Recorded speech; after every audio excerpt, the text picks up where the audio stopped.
Hello, everyone. Good morning. Happy Thursday. Can't believe it's almost mid-August, but today is a very special day because it is a full moon. So go wild, or else everybody around you will. Welcome to Cut the Shit, Cue the Genius Show, where we are just facilitating all your geniusness on this show and beyond. And today is a very special topic. It's bubbling up quite a bit in our industry and around us. It's around neurodiversity.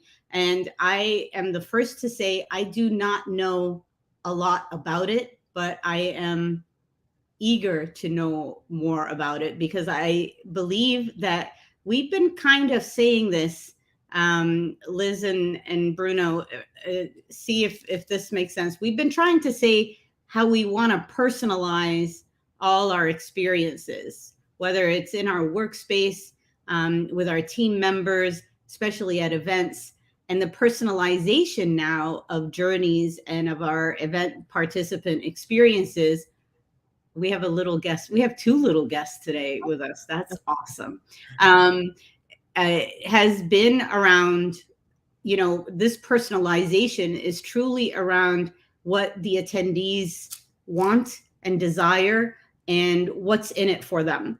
So neurodiversity, I'm just waiting to see if anybody on the comments for those that are watching with us, what they define as neurodiversity. But I want to give it a go with you, Bruno, as well as Liz, before we get into this. And we do have a lifeline that will help us out this episode. So, Bruno, when we say neurodiversity, what does that mean to you? To me, it just means individuals whose brains are wired differently compared to the rest of the population. And I actually love that definition because it's sort of broadens the group. Maybe it will help us, see individuals who are neurodivergent as actually more of, a larger group than being sort of singled out and, put under a microscope. It seems to me like a fairly common thing if you look at it that way. Right. Liz, what about you? Liz and Riley with us today. Riley's here. Hi, everyone. I think, so I'm just learning about this topic also in the last several months, or at least, I guess as a topic within the industry, I'm learning about it. And I had heard a similar definition to what Michelle's talking about, where there's kind of like neurotypical brains and then neurodiverse or neurodivergent brains, which is kind of a different way that brains are wired. I feel like as I think about it, I feel like everyone is wired differently. Like, I'm not sure what neurotypical is. I feel like for me, that's harder to define. But I've heard of ADHD and all these other terms that we've heard fitting into the neurodiverse category, and then really thinking about what that means for our events. We have attendees who are coming who fit into this neurodiverse category.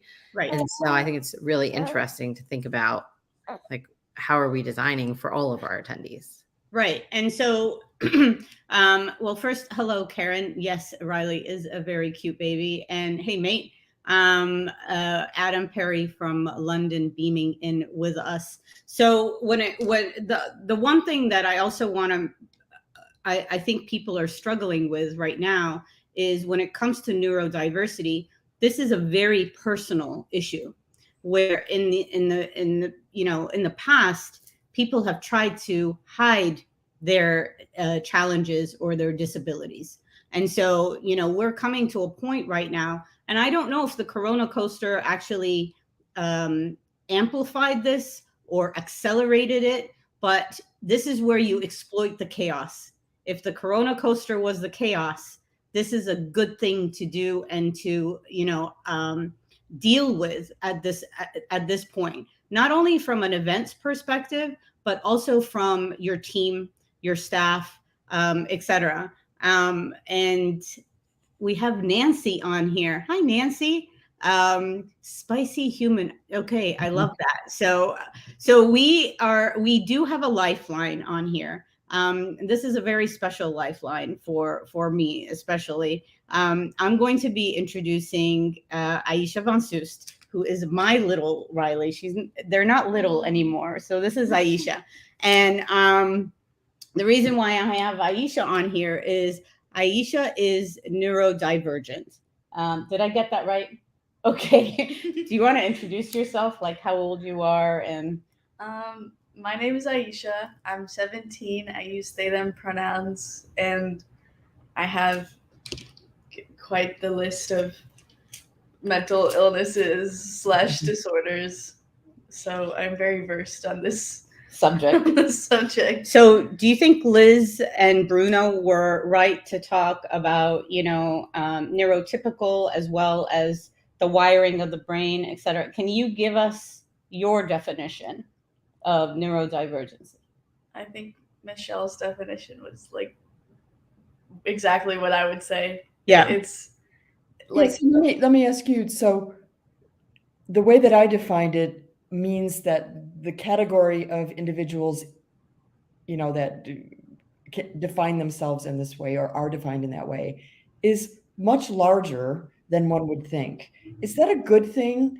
Because if we want to sort of address the various idiosyncrasies that individuals like you have, is it good to lump them all into a big group? Because to me, it's like ADHD, it's being on the autism spectrum, it's lots of different things. Is it good to put everyone in a big bucket?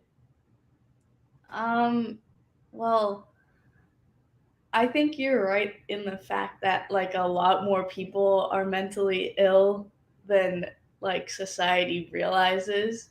Mm-hmm. And it's a lot more common than people think it is. What about the category? Is it one category for all? Or do you think I'm not sure about that. I think it should be segmented because it also depends on like each individual person's like comfortability and like what they need to be successful.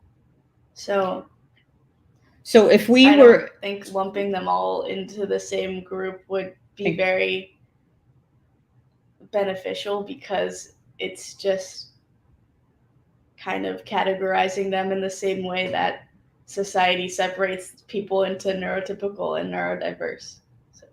So say, let's talk about the workplace first in order to figure out what is the best way to embrace people that are neurodivergent. And I'm still getting the terms right, so bear with me for a second. But what would you say, what should happen when leadership wants to be able to help the talented people that they have with their neurodivergency, et cetera, within a workspace? What are like 3 things? I think having don't call it a panic room because that's kind of defeating the purpose, but having like a room or a separate area that people can go to like relax. This is just for anybody. You don't have to be neurodivergent to be able to use like a quiet space in your workplace to like relax and take a break. But I think that like having like a separate space for people with like different sensory needs, like regarding like a lot of the time workplaces have a lot of overstimulating things that could contribute to like a meltdown or something. Mm-hmm. For neurodivergent people, like fluorescent lighting, uncomfortable chairs, like a lot of people talking at the same time. So having like a place where you can go and kind of get away from that would be very beneficial to everybody, not only neurodivergent people. And second? The fidgeting? Oh yeah. So a lot of people with mental illness specifically like ADHD or ADD, which doesn't really exist anymore, but need something to fidget with in order to like focus and be able to complete their work successfully. So having like a bucket of fidget toys or something that people that need like something physical to like use and focus, that would be really beneficial for, once again, everybody, not only neurodivergent people. Which is kind of contradicting what we are used to, right? Because we were told not to fidget, and we were told not to spin pens in our hands or coin between our knuckles or something like that. But so the fidget, now you see it all the time. I mean, those with kids, you see the fidget spinners and those poppers, etc. And what's the third thing that you would recommend in a workspace? I know that we spoke about this briefly yesterday, but you don't remember. So we spoke about, I'm going to help out Aisha here, but we spoke about in the workspace to do some sort of buddy system. So I know neurodiverse people have, I call them superpowers. Aisha does not want me to call them superpowers. Everybody, but we believe that everybody has superpowers. Okay. So with that is to create some sort of buddy system. Mm-hmm. So on projects, on teams, in the sense of, you know, if you know that someone has attention deficit disorder or is not really prone to being detail oriented, then put someone strong on that can complement them. And so this is where, you know, the buddy system turns into this cooperation or collaboration on different tasks. And it could be also like almost like co-pilots on you know, different responsibilities between the company that you would have never thought of before. So I don't know. What do you think of that idea, Liz and Bruno? I'm letting Liz go. I always have comments. Sorry, my mouse is everywhere. I think that's genius. And I start thinking about doing the same thing at events with like a quiet space makes so much sense. The buddy system or group working, all the things that you've said. Also, I mean, we can talk more about events, but it does make smart transitions to provide these within any context, but definitely within a workplace. I could see, especially the buddy system, working on teams, building them around how people's brains work and making sure that there's kind of a good balance there. I am wondering, Aisha, you probably have been to events that your mom made you work at. Yeah, I made them work at it. I know my children have, and consequently they don't want to ever go into this profession. Do these environments just, can they be helped?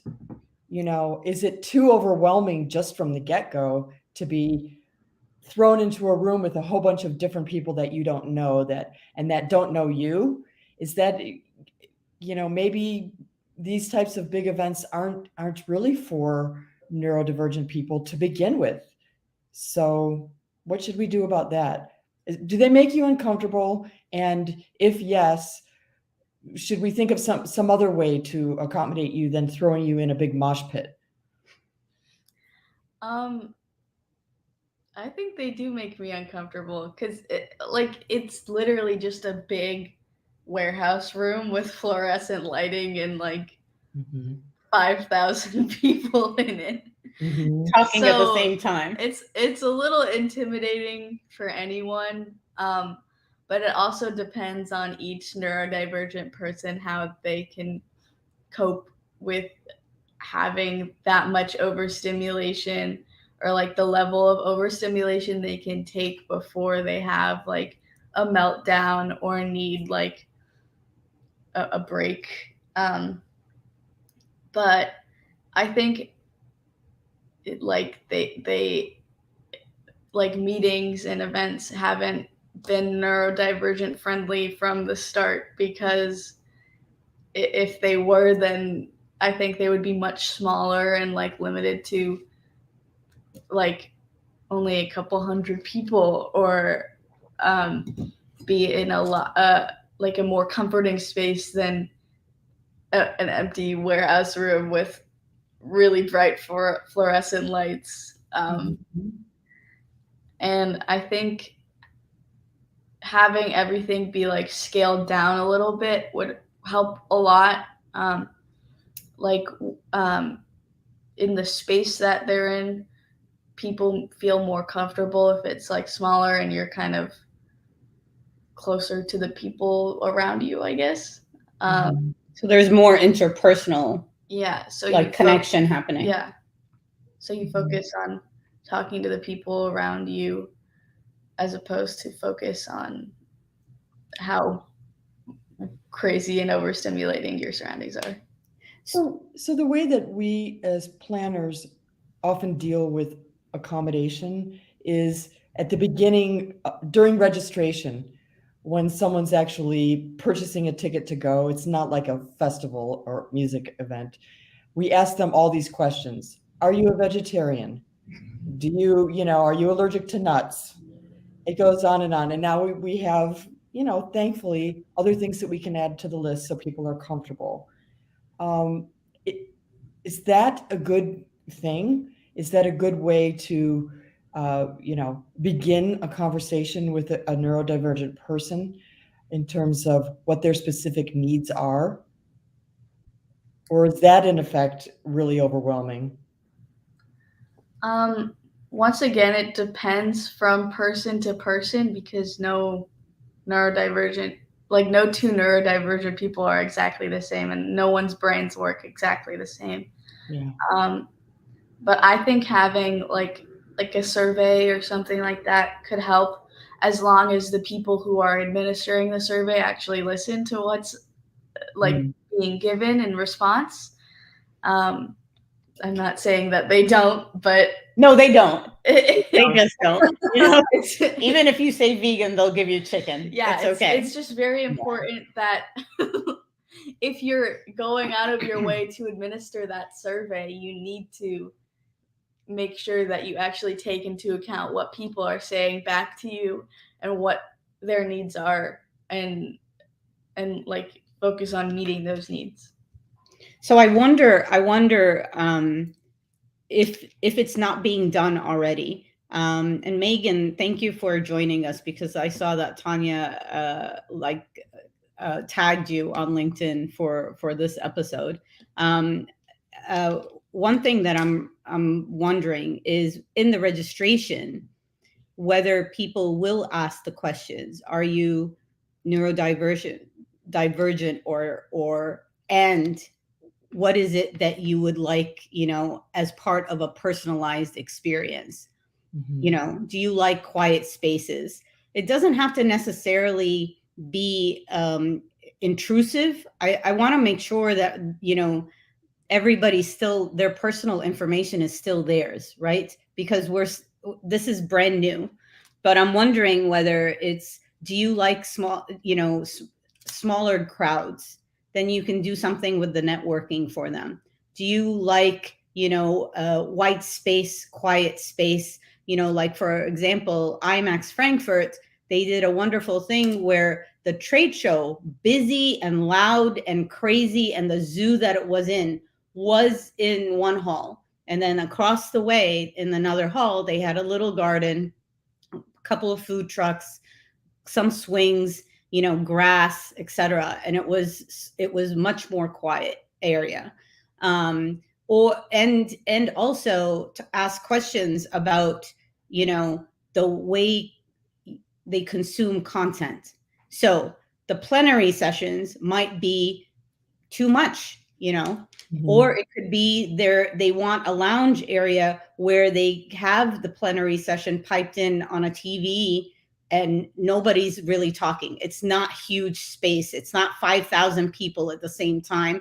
Or it needs to be piped into the hotel rooms on the TV channels and give them white cheddar popcorn. That's my favorite, my go-to. And have them be on the couch with a couple of friends that they made, you know, along the way, and have them consume content that way. And also about the breakout sessions, and also about like how many panelists can you fit on a stage. You know, it reminds me of that joke, how many people it takes to put in a light bulb. But you know, so this is this is the way where we can either start designing the right experiences inside the companies as well as in events.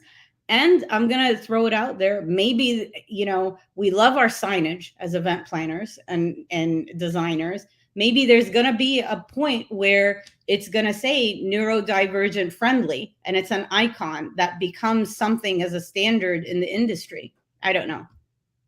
What about badging? I mean, how do you feel, Aisha, about having some sort of thing that identifies you as a neurodivergent person, so other people can, you know, maybe change their behaviors? They're not like slapping you on the back and, you know, pushing you like, hey, Or coming in and saying, oh, yeah, let's go to the bar, you know, like your mother does. Or is that too much? I mean, do you want to be identified in that way? Once again, it depends to each neurodivergent person, because they're all different, and like I guess lumping them all into a group of neurodivergent people doesn't really help as well, because like one neurodivergent person could have generalized anxiety disorder, and a different neurodivergent person could have like severe autism or like borderline personality disorder or something. Mhm. And yeah, Rachel said no one reads badges. Which I think she's right. I don't think having a badge or like literally a literal label on you saying that you're neurodivergent would help in any way, because that's literally just labeling. That's just labeling people, and it doesn't. I mean, it should be offered if people want them, but like I don't think that they would be useful at all, because I mean, there are probably some people out there that would avoid people who have neurodivergent tags on their badges. Which is interesting. You say they might avoid them, because like I said, this is bubbling up a lot right now. Adam says we could do hats. Yeah. That's a joke, but yeah. But in the sense, and Emma says it's against DEI, which is true. Yeah. You know, so the whole goal here is for inclusivity, not exclusivity, right? And so I think I'm going to go back to basics 101. I think it's time that we really like focus on our attendees, especially those that are neurodivergent people, to ask them what they prefer and design accordingly. So there was a profound like phrase that you said yesterday night. Do you want to use that one? Because I need to like spin off of that right now. You said, do I? Yes, please. People shouldn't strive to be normal. Like society should change in order to make people more comfortable. It shouldn't be the other way around. So this whole striving of normalcy is actually in parallel of what we've been designing as events.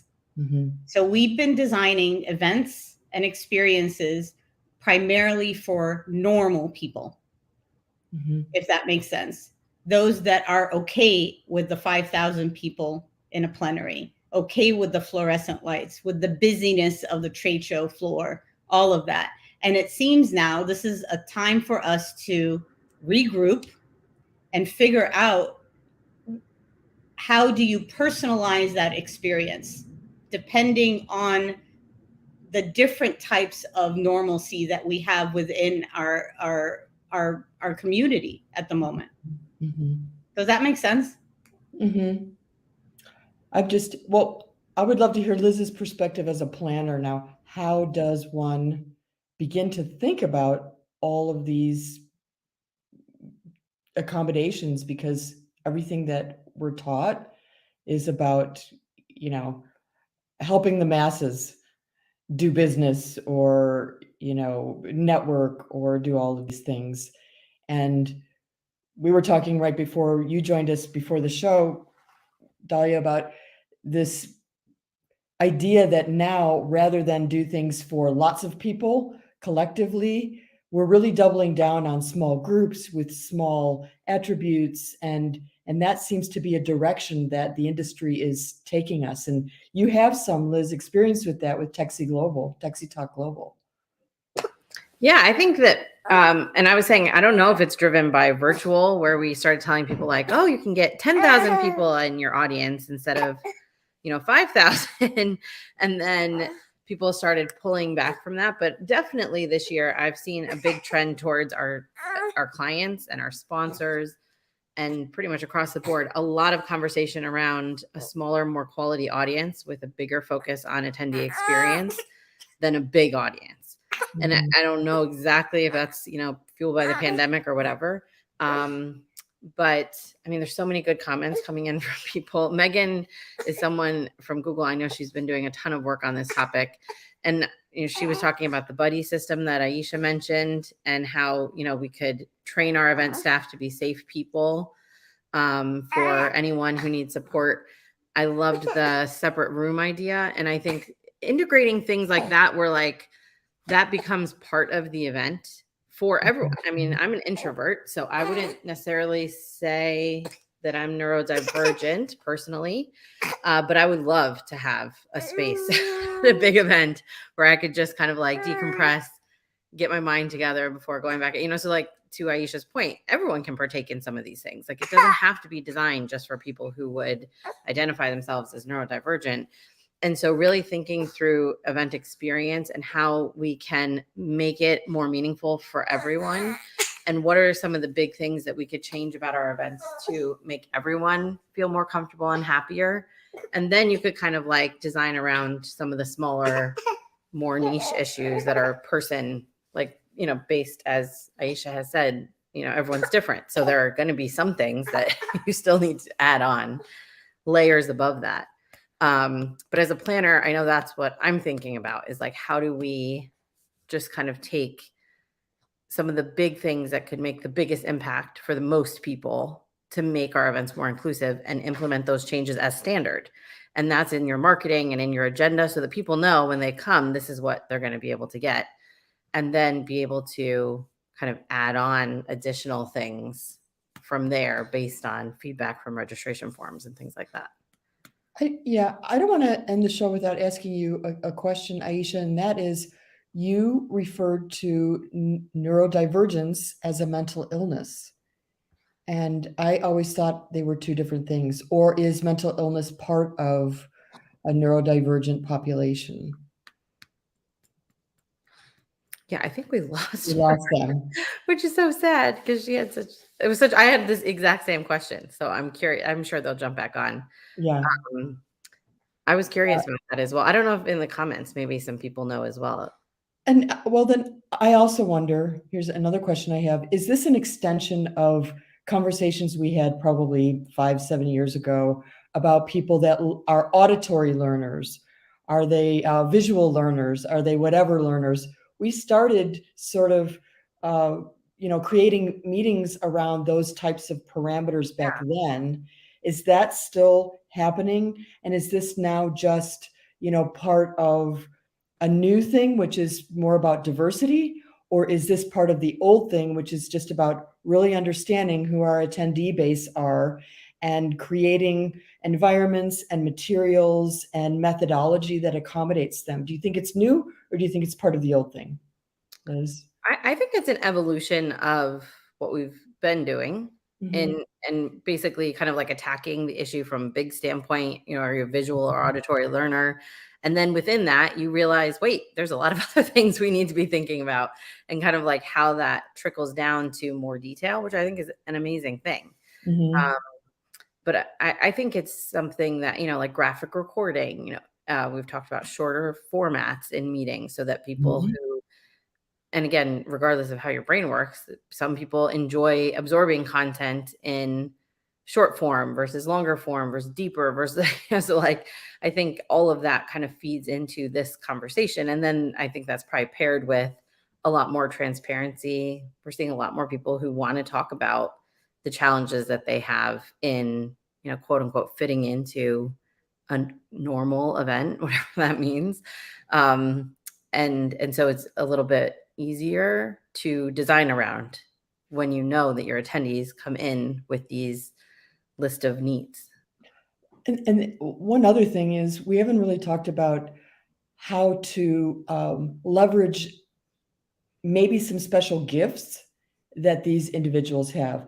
And Dahlia touched on that with her superpowers comment, but I know for a fact that in my family where there are people on the autism spectrum, wow, their capabilities in certain areas are off the charts. Yeah, absolutely. And, how can we actually use is not the word I'm looking for, but leverage and, just have them help us make better events because they're so good at some specific creative things that, I could never dream of scratching the surface on. Yeah, I think that's what's so powerful about having Aisha on today's conversation is Mhm. being able to ask directly, how do you feel about having it on your name badge? How do you feel about having those questions asked at registration? And again, to her point, we would have to ask 1,000 people to get a sense over the numbers, like just because she prefers it one way doesn't mean everyone does, but it's really valuable feedback. And so, Karen is saying maybe it's, each person has their style. It's not a problem. It's Mhm. what is the value that we could think of, because everyone, regardless of how their brains work, brings value to the events that we're holding. And Mhm. so if we design to show off that value, if we're trying to get everyone to fit into the same box, then there are lots of people who will fly under the radar and we will completely miss what they have to contribute to the event. Yeah, So and I'm now thinking about, like, how to work that in. Is it like, "Hey, so you're on the spectrum. You probably remember birthdays or something, from 1952. How can you help?" Or should it just be, "We have this understanding that you have this particular gift, and we try and work it into the conversation." It's like a fine line. So for those of us who aren't really schooled in neurodivergent behavior, Aisha, come back on. We need you. But I think it's it's really an interesting topic. yeah, I don't even know. Maybe I am neurodiverse in some ways.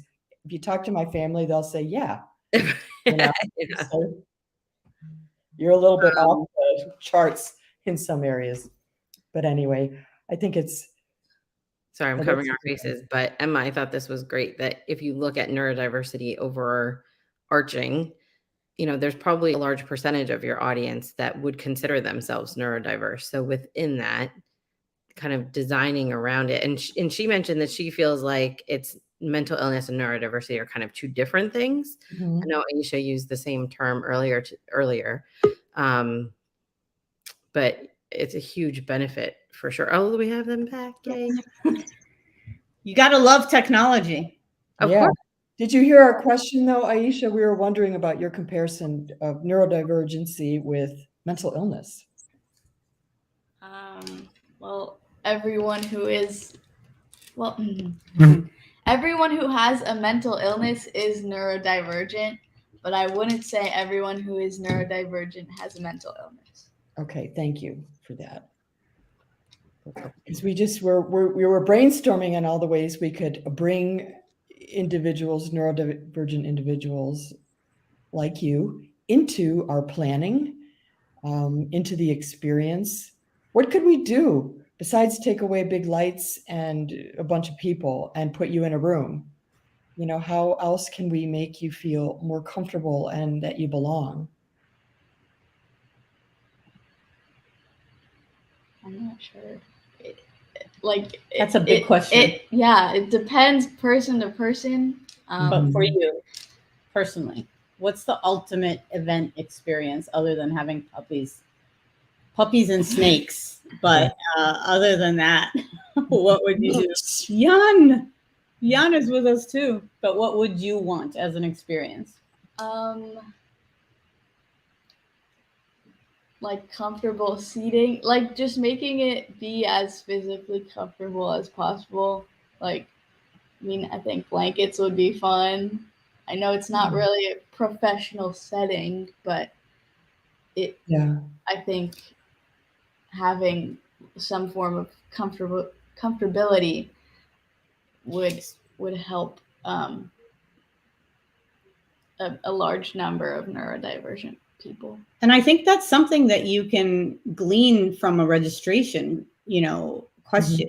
What would make you comfortable? I remember Experience when they did their E4 conference like way back in the day, it seems, but they had blankets for people that wanted them during the sessions, and it was great. I'm not saying they did it on purpose or not, but what I think that you can have fun with certain questions on registration form that can lend itself to someone telling you what it would be like to be comfortable for them within your event, within your experience. But to Aisha's point, you need to act on it, not just have it go away kind of thing. So very quickly, I just want to welcome Jan. Jan is my best friend that I've made at IMAX Frankfurt. And we met for the first time. And we had like amazing conversations. And I would say he loves to have smaller groups than the big groups. So he was really an integral part of the coffee chats that we had during IMAX Frankfurt. But he has a lot of insight in regards to how events can be different. So one of the comments that Jan makes is like focus on the uniqueness, memorable moments, all inclusive. As you said, different brains react to different inputs differently. Use colors and sounds. Warm colors is like a mood creator. And I so this is where we really need to focus on what attendees and what first time attendees want. I think the challenge here, and I know we're over on time, this could be a totally different session, is is how do you design virtual experiences for neurodivergent people? Because that is, like, to Paul's point, those are also designed for extroverts and for normal individuals. So how do you do that? Because it is totally on screen versus in person, and maybe that's a different session.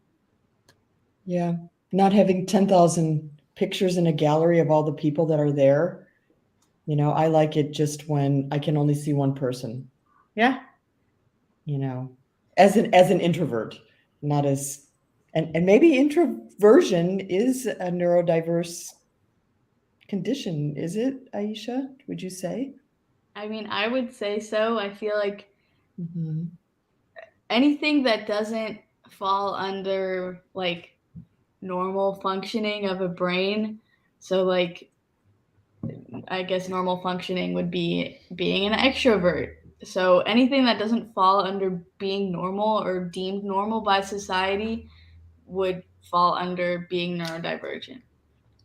It's just kind of like a big umbrella term because there's so many different things that fall underneath it. But it seems like Emma is coming up with wonderful ideas. Yeah, we have to have her on. Therapy and Emma, you're next. You're next. She wants to be part yeah. You're next. You okay, these days, what is normal? Exactly. Yeah, that's a question I have. Define normal. That's harder to define than neurodivergent, in my opinion.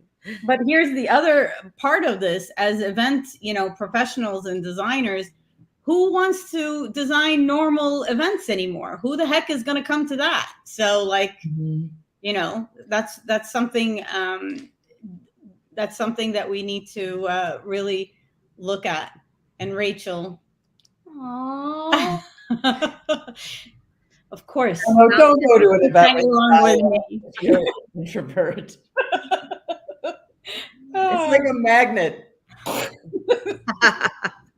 Yeah. Anyway, should we wrap this up, or do you want to keep on going? I don't know. What do you guys? I want to keep on going. You want to keep on going? Aw. Aisha, thank you so much for being Yes. on the show with us. Thanks, Mom. It's been amazing to have you, and I love you. I love you too. Love you. All right, so let's wrap this up. Excuse me. Oh man. Yeah, it's okay. So The introvert is now clutching to the microphone. let me in. all right, so thank you so much for joining us for this very important topic. I feel that there's going to be many topics to come from this session alone. Emma, you have been nominated, I think, with all of us to have you on the next show when it comes to, what are we discussing? Part two. I want to do sustainability. Sustainability. I just came out with a really interesting report. Awesome. So cool. So if anybody has any other ideas for sessions, any like very serious, difficult conversations to have, you've got 3 people here that have your back, and we are here for you. Please go to dahliaplus.com/cuethegenius and let us know what you want to talk about, what's on your mind, what's keeping you up at night, as well as if you want to be a lifeline, you'd have to come to my living room. No, I'm kidding. You don't. But we would love to have you on the show. And please share this session and others. And we hope to see you next week. Liz and Bruno, have a wonderful day. I will be chatting with you later, but have fun, everyone. Thanks, everyone. See you. Thanks, Aisha. Bye.